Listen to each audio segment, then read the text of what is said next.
So when I read this passage, it did really connect with me personally because it talked about not envying and basically being content with who you are so you can really love other people more as a Christian. And for me, that definitely occurred because during quarantine, I had a lot of things that got canceled.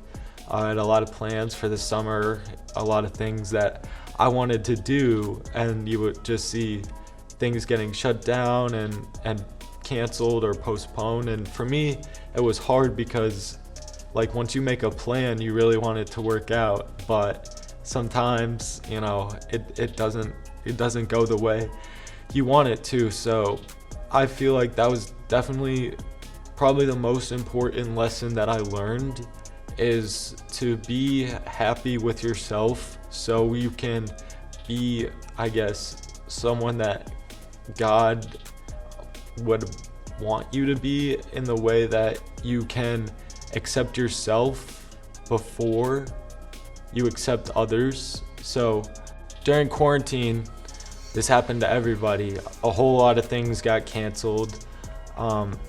I had personally a lot of plans for the summer, a lot of things that I wanted to do, and they didn't happen. And everyone that's watching this can relate to that. I feel like there's not one person who had something that didn't go their way.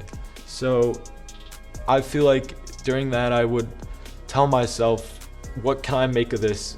It's a bad situation, but sitting here and being mad or like trying to say what could have happened doesn't really help you that much. It's how can I make myself better from this? What can I learn?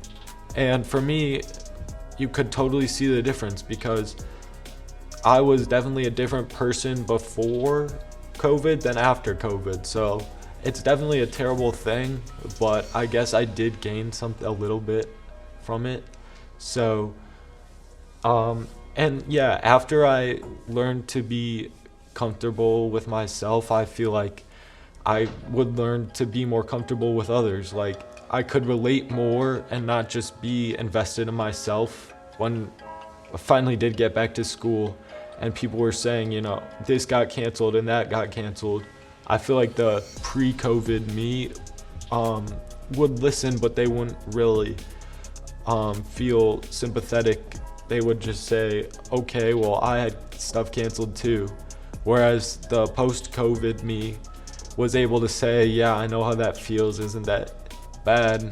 I feel sorry for you. I wish you could have gotten to do that. And so I definitely think that's what the verse is talking about, is really being able to love yourself and then being able to love others as God wanted you to.